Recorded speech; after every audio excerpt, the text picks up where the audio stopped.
तो P block में 14 group में हम देख रहे थे उसके प्रॉपर्टीज। ओके, अब हम आगे बढ़ते हैं।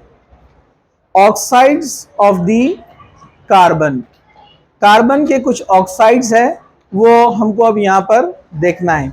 सब लोग जरा ध्यान से। Okay, carbon monoxide, carbon dioxides and carbonates. Okay, ये ऑक्साइड्स है। कार्बोनेट्स को स्पेशल कैटेगरी में गिना जाता है। यहाँ पर हम अभी डिस्कस करने वाले हैं carbon monoxide and carbon dioxide के बारे में। ओके,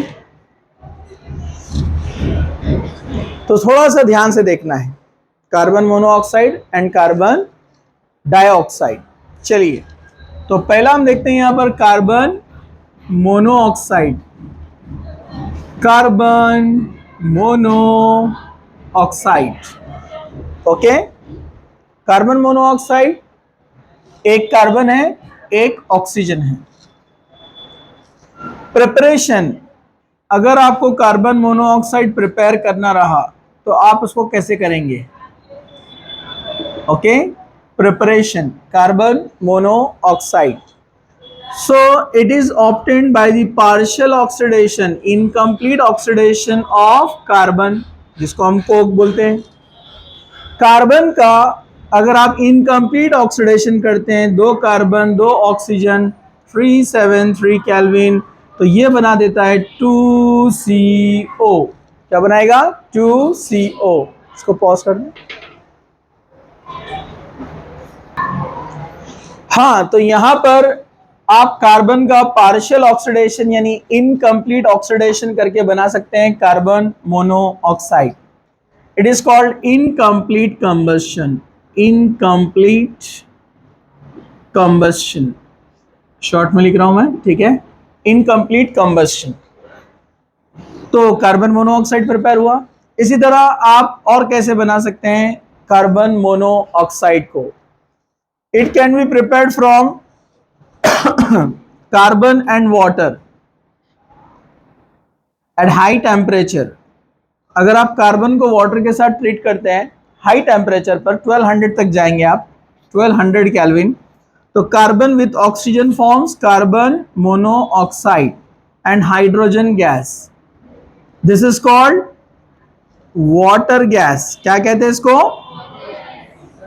इसको वाटर गैस भी बोलते हैं और सिन गैस भी बोलते हैं, मालूम है ना?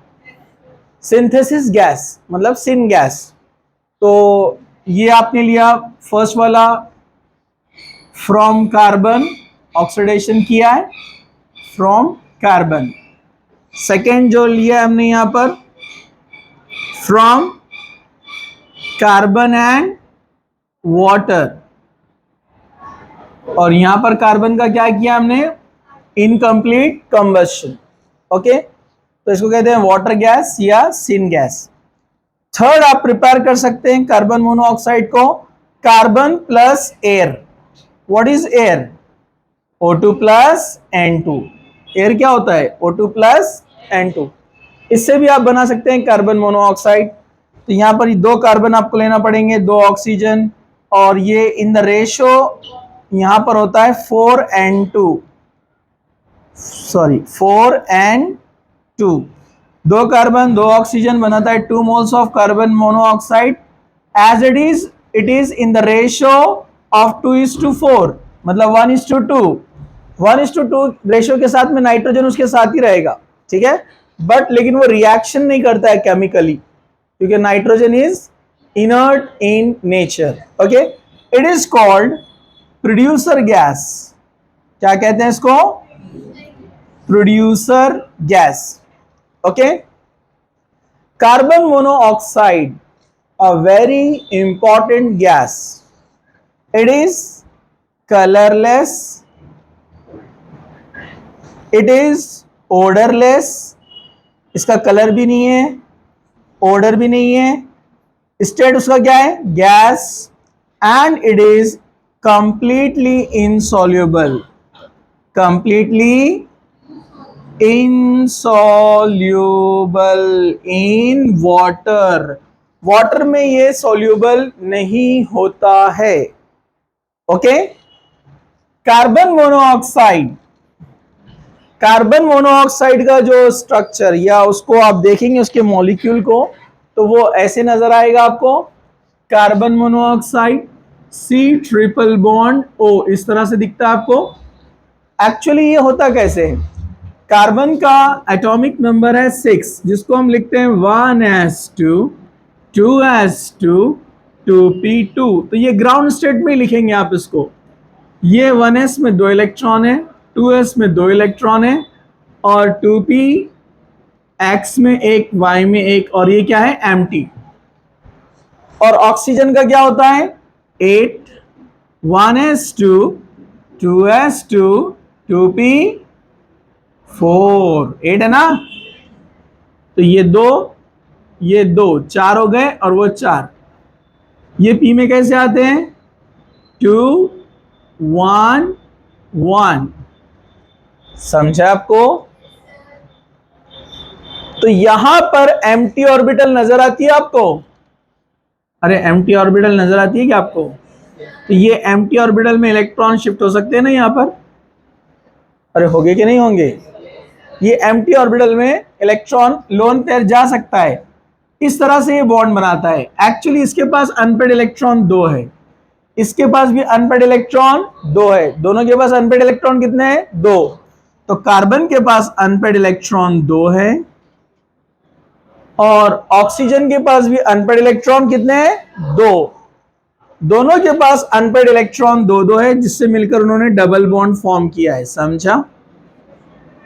ये डबल बॉन्ड फॉर्म हो गया है, और इसने अपना एक लोन पेयर दिया है यहां पर बॉन्ड बनाने के लिए, यानी दोनों इलेक्ट्रॉन किसके यहां पर ये ऑक्सीजन के, जिससे वो ट्रिपल बॉन्ड बना है। इलेक्ट्रॉन दिया है पॉजिटिव नेगेटिव, कार्बन मोनोऑक्साइड। तो इस ट्रिपल बॉन्ड में एक होता है सिग्मा बॉन्ड, पता है ना आपको, और ये दो क्या होते हैं pi bond, 2 pi bond form करते हैं और एक सिग्मा बॉन्ड। ये है carbon monoxide. Okay. Carbon monoxide के बहुत सारे एप्लीकेशन है, जिसमें से फेमस एप्लीकेशन ये है कि कार्बन मोनोऑक्साइड एक अच्छा एजेंट है, रिड्यूसिंग एजेंट, मतलब मेटल ऑक्साइड्स के ऑक्सीजन को निकालने के लिए। Specially most of the D block and F block elements, और कुछ पी ब्लॉक के भी होते हैं, ठीक है। जनरली एस ब्लॉक के ऑक्साइड्स का ये रिडक्शन नहीं कर सकता, इसका एप्लीकेशन हम पढ़ेंगे, ठीक है। थोड़ा ध्यान से देखो, फेरिक ऑक्साइड Fe2O3, ये प्रोसेस ऑफ आइसोलेशन में आएगा कि कार्बन मोनोऑक्साइड एक अच्छा रिड्यूसिंग एजेंट है। कौन है ये रिड्यूसिंग एजेंट? ये क्या करेगा, यहां से ऑक्सीजन को निकालने में हेल्प करेगा। ये ऑक्सीजन को निकाल दिया, 2 Fe चला गया यहां पर 2 Fe, और यहां के 3 ऑक्सीजन, तो उसके लिए एक कार्बन मोनोऑक्साइड एक ऑक्सीजन को लेके जाएगा, तो 3 को ले जाने के लिए 3 चाहिए ना, तो आप ऐसा लिखेंगे इसको 3CO2, CO एक ऑक्सीजन, CO एक ऑक्सीजन, CO एक oxygen, 3 moles of carbon dioxide. ऐसे ही Zn, ये फेरिक है, पता है ना आपको फेरिक ऑक्साइड, फेरिक ऑक्साइड जिससे हम आयरन बनाते हैं। फेरिक ऑक्साइड क्या होता है, ये अपने को मिलता है नेचर में। फेरिक ऑक्साइड, उसको पहले प्यूरिफाई किया जाता है, फिर उसके ऑक्सीजन को रिमूव किया जाता है, और वो इस प्रोसेस से होता है, समझा आपको, ठीक है।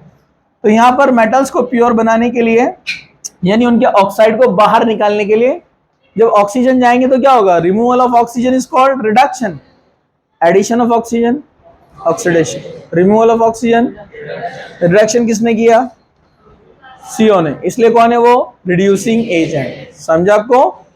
वैसे जिंसाइट फेमस है, ZnO जिंक ऑक्साइड, जिंसाइट नाम है इसका, इसको भी आप कार्बन मोनोऑक्साइड के साथ ट्रीट करेंगे तो ये बनाएगा Zn plus carbon di monoxide.